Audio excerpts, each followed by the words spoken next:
Hi guys, welcome back to my channel. I am Serene and I'm back with another video. So today's video is gonna be a bit more serious. It's not gonna be about makeup. It's gonna be about what my life has been like since moving to Birmingham.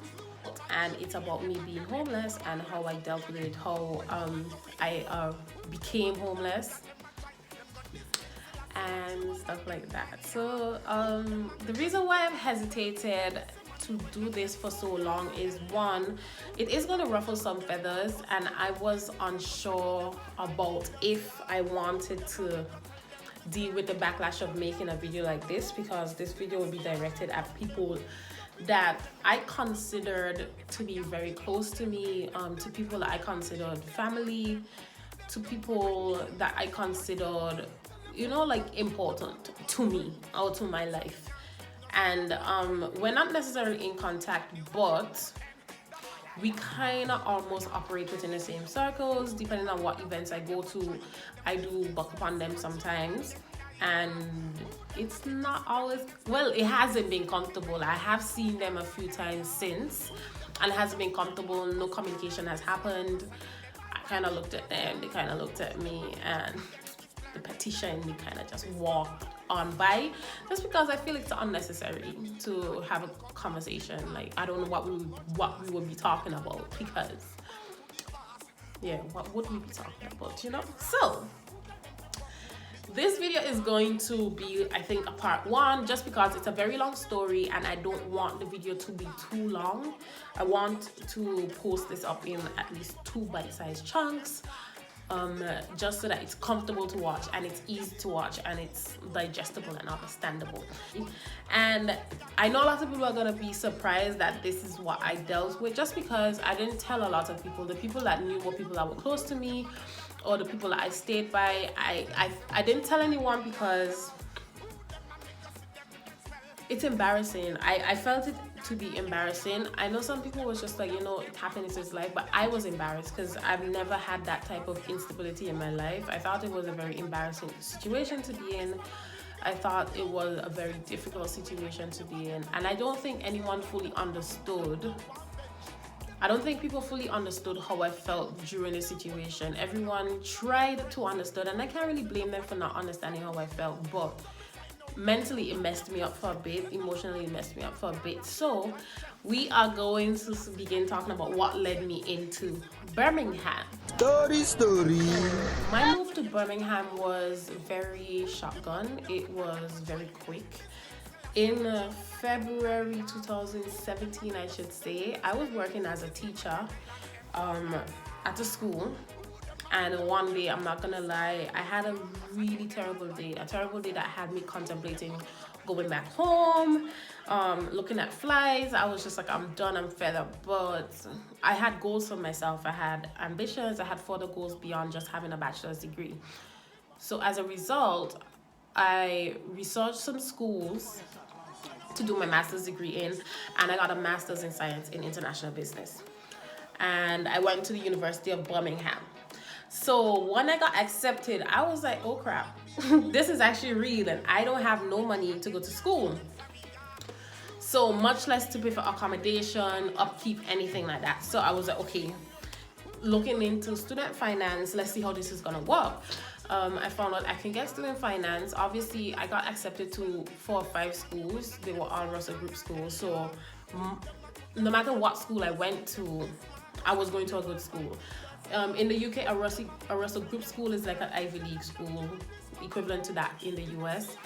It's Russell Group schools are the top 20 universities in the country, and they're all well recognized and stuff like that. So my decision was to go to Birmingham, one, because I knew I had like family there.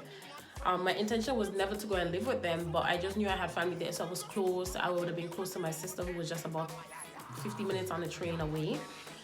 And it was one of the higher ranked schools compared to the others. So I think at the time it was maybe 13 or 14 ranked in the UK. So it was a good uni. The only downside to going to that uni was the tuition price compared to the other schools was big, you know? So I think tuition was £13,000 about. Other schools were offering me like £6,000 and change, £7,000 and change because of my bachelor's degree and the grade I had gotten. But I settled for Birmingham just because it's in a bigger city. It's in the second largest city of the UK, or the second city in the UK. Just what the city stood for in terms of like multicultural city. Wait, is that where? I don't know, but because of all of that and the businesses and the location of the city, I think it was best coming to the city in comparison to going to other business schools for the other universities I had gotten into. So I had this conversation with my mom that I had gotten into school and I'm going to school, and she was like, oh well, how are you gonna pay? And I was like, I don't know, but I go in because I don't know if this is a flaw in my personality or not, but if I want something, whether I can see the end of the tunnel, like I'm kind of going for it because that's what I want. I'm gonna get it. By the hook or the crook, I will get it.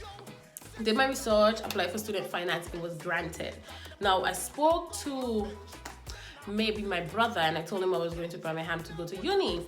He said to speak to my uncle. It took me a while to approach my uncle because I was just like, I don't know how to sell this to my mom. Just because obviously I'm a woman moving into, even though his family, Caribbean people are kind of, so I didn't know how to sell this to my mom, to tell my mom, you know, well, there's an opportunity for me to live with my uncle, which is her uncle as well, live with him while I do my studies. Anyways, I contacted him. He told me it was okay. So obviously the next step was to sell the idea to my mother, which I did. She accepted. She's like, if that's what you want to do, that's what you want to do. Okay. Anyways, I told him that yes, I'm moving. Which initially I had gone to him to tell him that I would only be moving in for the month of August until I find a job and a place to stay. Because believe you me, going to school is not just tuition. There's a lot of cost involved in it. So anyways, he agreed, you know, it's fine that you come by me, it's okay, you can stay with me. I explained to him that I'm going to be a student. This is not going to be I'm moving and I'm just walking, or I just have the money to be paying rent, or, you know, I'm just, you know, like a regular person. I'm a student, I'm going to have late nights. I'm going to be finding a job, and obviously if I'm at school during the day, I'm definitely at work during the night. So I'm always going to be home late. I'm going to be tired. Sometimes I'm going to want to sleep in. It's going to be hard. And, you know, I might cook at night. Like, things are going to happen because my schedule is no longer a regular person's schedule. If I have a 9 o'clock class and I finish work at 12, that's just how it's going to be. It's just going to be one of those like lifestyles. He said, no, it's fine. Have you never been comfortable when you were by me? It's gonna be okay. Did I bother you when you were by me? It's gonna be okay. Just come. Blah blah blah blah blah blah. So I went.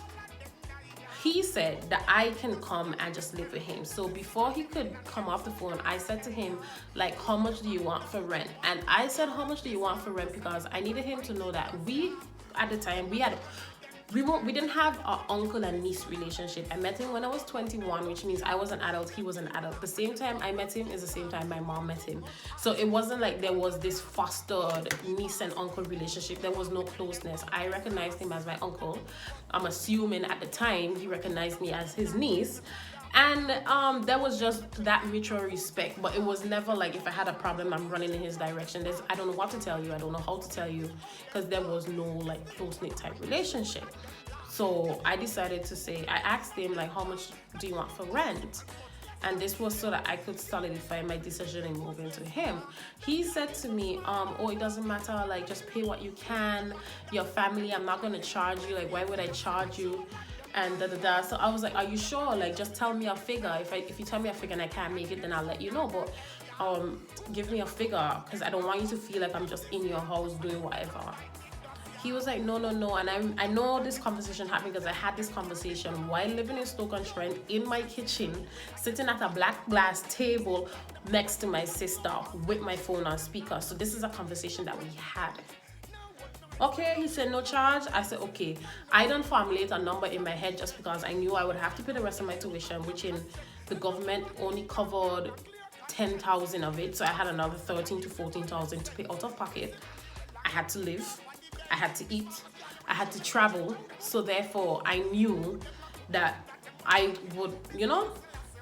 he said pay whatever I want. So I put a number in my hand and I said, you know, if months are good, I'll give extra. If months are bad, then I'll just stick to that number. Fair enough. July came, I packed up my stuff. I was working for a company where we drove, so I asked them to borrow the car to take my stuff from Stoke-on-Trent to Birmingham. Now, I remember I sat in McDonald's parking lot and I had a McFlurry, an Oreo McFlurry, a Big Mac with no pickles and medium fries, and I had a conversation with my brother on the phone. I called him, I let him know I was going with my uncle, and we were just talking about just the general move and stuff like that, and the conversation about paying rent came up. So I told him what figure I intended to pay my uncle. I gave a figure, and it was not a stagnant figure, it was a ranged figure.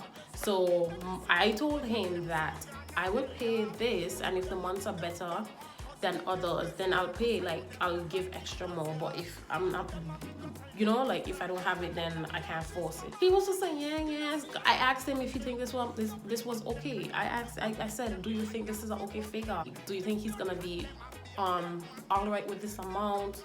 He said, yeah. So I said, okay. So I took my lonely drive, we go down to Birmingham, packed up my stuff. I think I had maybe a week and a half left in store. He had a room that had 2 beds in it, I think, yes. We had discussed that the extra bed that I would be using would go down in the garage. That did not happen. Apparently when I got there, because when I finally did move, it was probably the 2nd of August, because I handed in my notice to the school on the 1st of August. And then I had a friend bring me down with the rest stuff. So I handed in my notice, and then the day after, I left Stoke-on-Trent. I went to Birmingham with everything that I basically came to the UK with in 2013. I had other stuff, obviously, like makeup, because back then I wasn't wearing makeup. I had other things that I had acquired over the time, but for the most part, when it came to clothes and stuff like that, like most of the things that I was wearing then, I kind of still can wear them now. I take care of my stuff. I haven't gained that much weight. I mean, I have gained weight, you know, big chunky else places, but I'm not morbidly obese where I can't fit into clothes, you know. So I had a lot of stuff, but it was stuff that I've just had over the years, and I've just taken care of my stuff. My hair's natural, so I remember before I moved, I bought like a table to put my stuff on. I bought certain things for the room just so I could feel comfortable, because I remember there was a chest of drawers in the room, and he had a TV on there, and he was just like, you could put your stuff there. Now, in the back of my head, I was like, I'm not a guy. Guys have perfume, maybe aftershave, deodorant, a brush, and that's it. But I'm a woman. I'm gonna have perfume, I'm gonna have makeup, I'm gonna have overnight creams, I'm gonna have moisturizing look. I'm gonna have stuff that I probably don't even need to have, but I'm gonna have it because that's what women do. Women have stuff to use for their skin, their body, their hair, their nails, like jewelry. Like, it exists. So I knew that I would have needed more space, so I bought a glass top vanity table, and I bought a bedside table just to have like small, like maybe to put my Bible in and stuff like that. So I got there and I realized that he no longer wanted to move the bed out of the room, which was okay, you know. Okay, whatever. We found a way to make it work. Then the closet, he didn't want to move the things out of the closet. Who am I to force? Why would I argue? Okay. I remember when I had gotten there, I was spending a lot of time in the house. 1, because I didn't know Birmingham, and 2, because I prepared myself in such a way where I bought all the things that I would have really needed, and I had them sent to his house before I got there, so that when I go to Birmingham, I don't have a reason to leave the house. Like, and I'm 26. Like, I'm not the type of person to be, if I don't have anything to do, I'm just going to town to walk about. I'm not 12.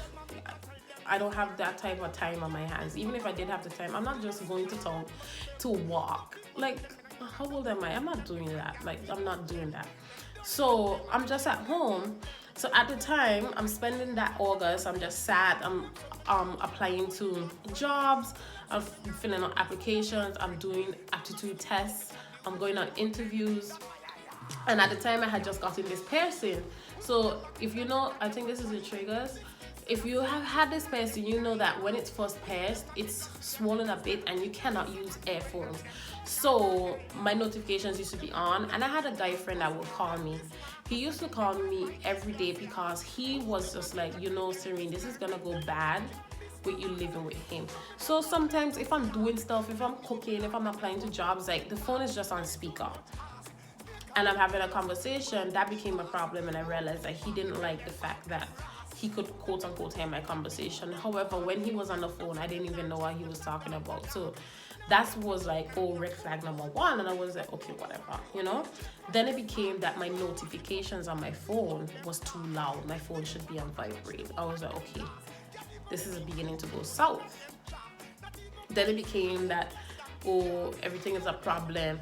Then he's just like, I remember having a conversation about the fact that the bed being in the, he catched up the second bed in the corner, and I was like, you know, we're not gonna move that. He was like, no, you know, but if you were in London, you wouldn't even get a bedroom this size. Well, I wasn't in London, so to me, that didn't matter, because there's a reason I didn't go to London. There's a reason I didn't apply to London School of Economics or wherever the schools down there are. But it's there's a reason why I didn't apply to that school, because I know living in London is expensive. So in my rashness to apply to universities to go to, I made sure that my rashness was logical. I didn't apply to London. So you telling me that if I was in London, I wouldn't get a bedroom this big? It does nothing for me at the moment. It still hasn't done anything for me now. So that's neither here nor there. That became a conversation. I was like, okay. So then I was just like, okay, something is brewing. My spirit began to feel like very unsettled. I could feel the tenseness in the house. Like he felt like this was bad. Anyway, my birthday is in the middle of August, and I remember him coming to me. Oh, before then, I asked him to use his printer. I printed out some CVs, and he took me to the restaurants in the area. So this was just so that he could take me to the area and show me like how to get there and what's not. And we went into one restaurant together, and then he was just like, the others are there. And I was like, okay, fine, I could go and do those by myself.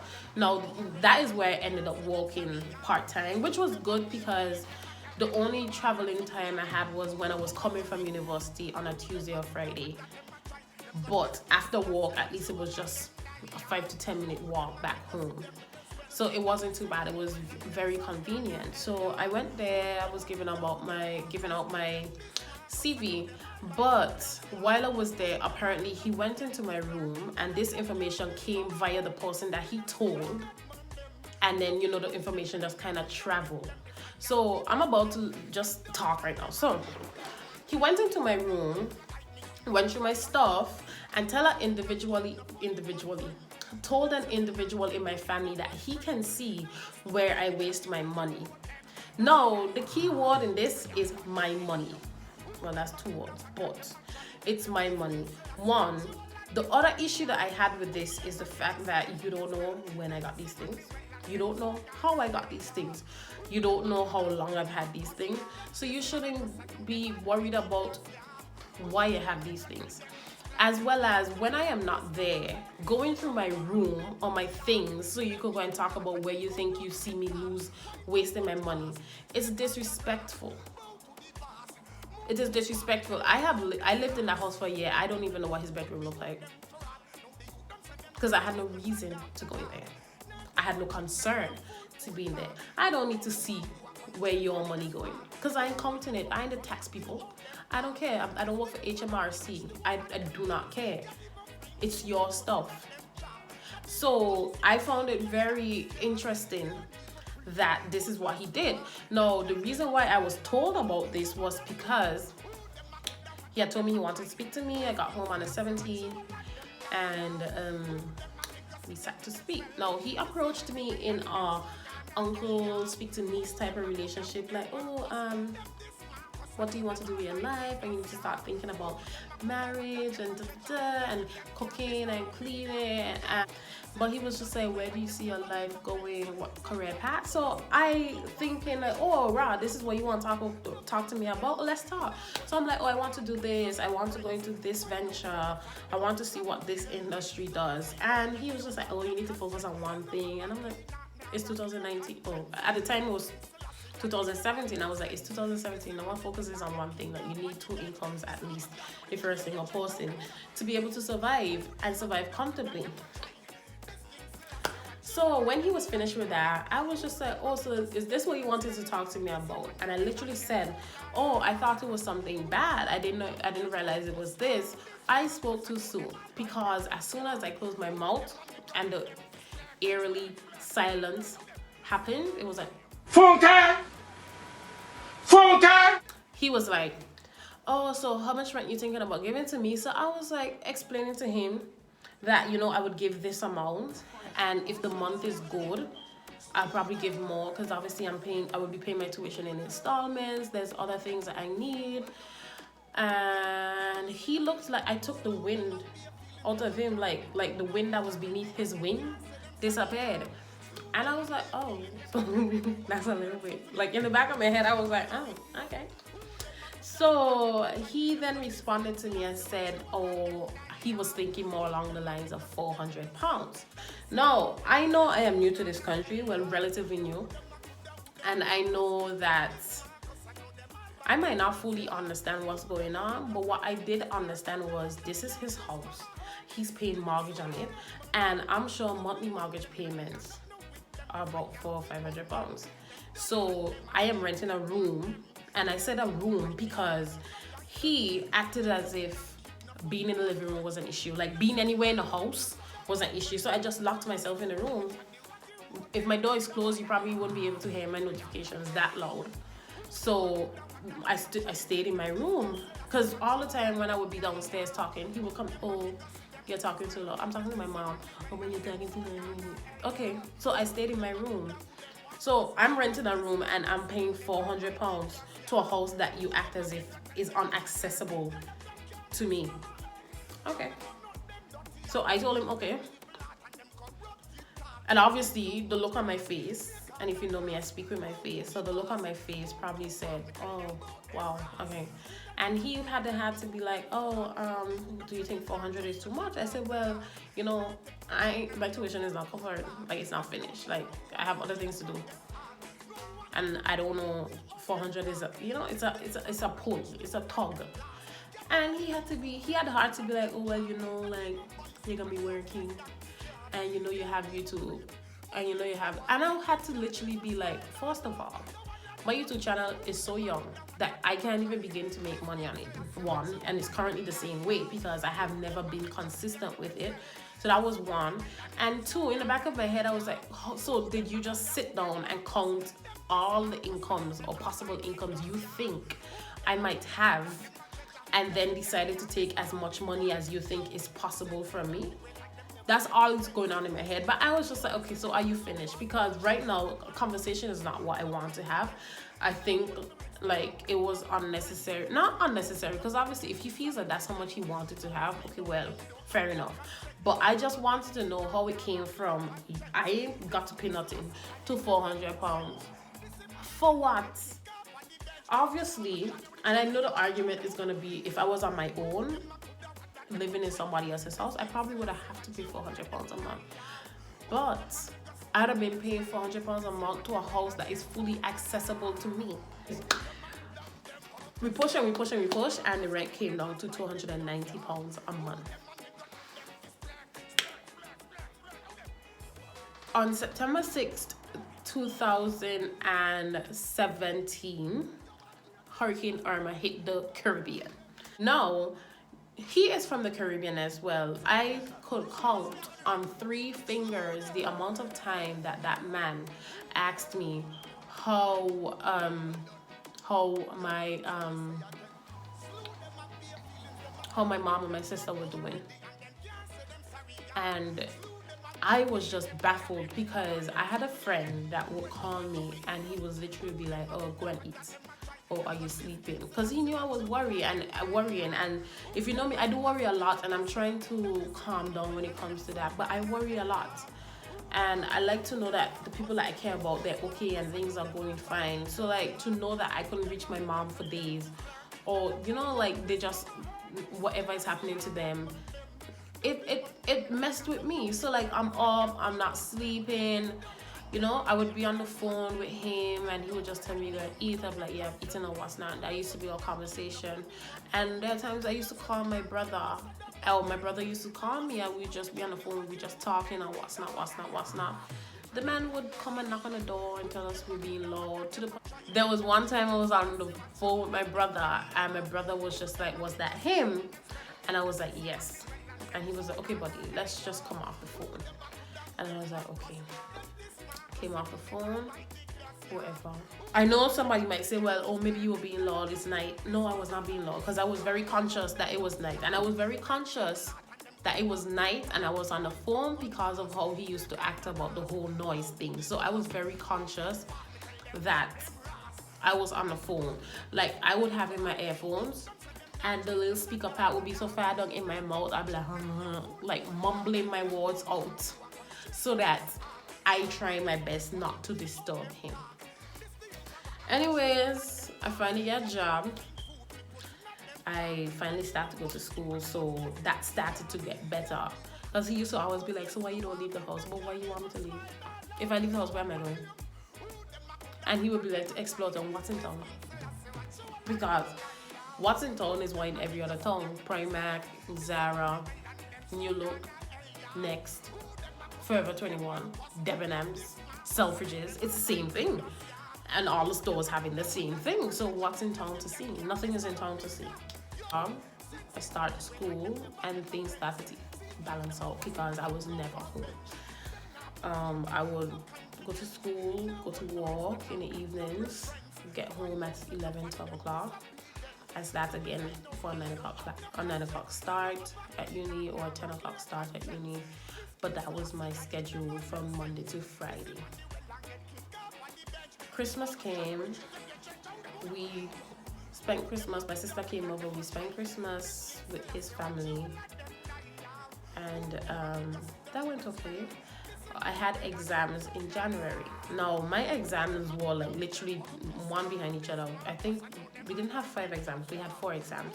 So the exams were probably Tuesday, Wednesday, Thursday, Friday. I'm sure that's how we went, Tuesday, Wednesday, Thursday, Friday. So obviously any student that do exams or have done exams know that ain't nobody got time to do no cleaning during exam time. And if you have time, that means you're studying. And normally, when I did my other degree, I didn't do much studying because this is something I've been doing for years, but I've never studied business and I wanted to do well. And so because of that, I studied. I dedicated my time. I would go to work. Of course, I would go to work. But I would study. I would study morning, noon, and night. I would wake up at 3 a.m. and begin to study. Then go back to sleep at 6 and wake up at 9 o'clock and be out the house to go to my 10:30 or 11 o'clock class. So obviously, you know, clothes, packing up in a laundry basket, you know, if I went out and I had to put on makeup everywhere. You know, my room would just looking like disheveled. And I'm not embarrassed about it. It was looking disheveled. However, I finished my exam on a Friday. I went to work Friday night. Saturday morning, I woke up and I was like, damn, this room looking really bad. But I'm still tired because I've had exams Tuesday, Wednesday, Thursday, Friday. So like, I haven't even slept properly. And then I'm walking as well because after my exams, I went to work. So I remember it being a Tuesday. It was a Tuesday. I went to campus. I went to work. I came home. I walked in my room. And I was like, okay, I cannot live in this room. I can't sleep in this room. Because now that the exam feeling period is out of my system, I'm like, okay, I can see everything that's wrong with the room. And I'm like, okay, I can't live like this. So I took the clothes out of the laundry basket and I began to sort them out, like darks, colors, whites, whatever, you know. and I started to straighten my room a bit. But obviously, it's a Tuesday. I don't really have the time to wash. I still go to school because we didn't have a dryer, and you wash, you hang your clothes out. It was just discombobulating. So I decided to wash Friday evening, because at least Friday evening after I finish work, I have the whole of Saturday to do whatever. I go to work, I come back, and I have the whole of Sunday to finish what I haven't finished.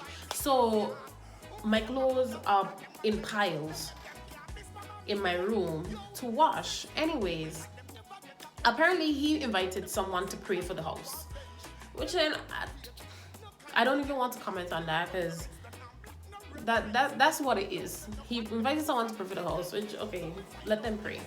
Now, apparently the person asks us to pray in every room in the house, which is fine. That is fine.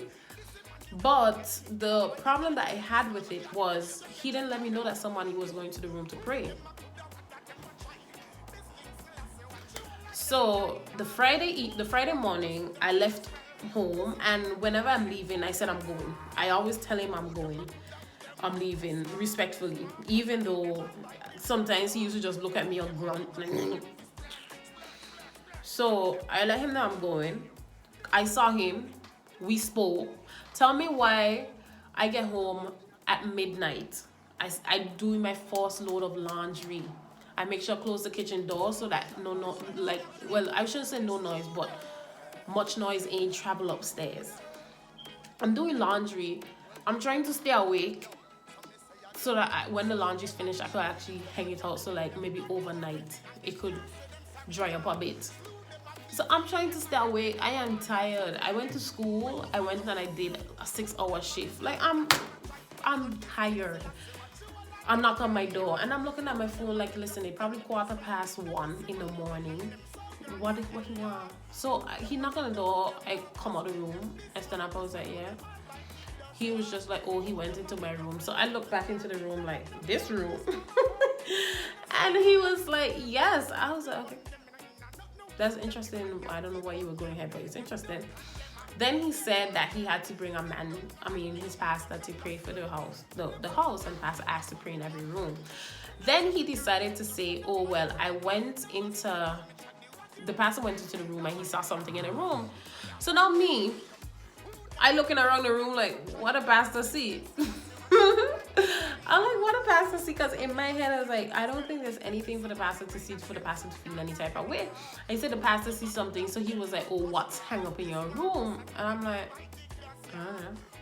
Like, and the thing is, I'm so tired, so probably it took me a while to connect. So I had to go back in the room and look around, and I saw what he meant, because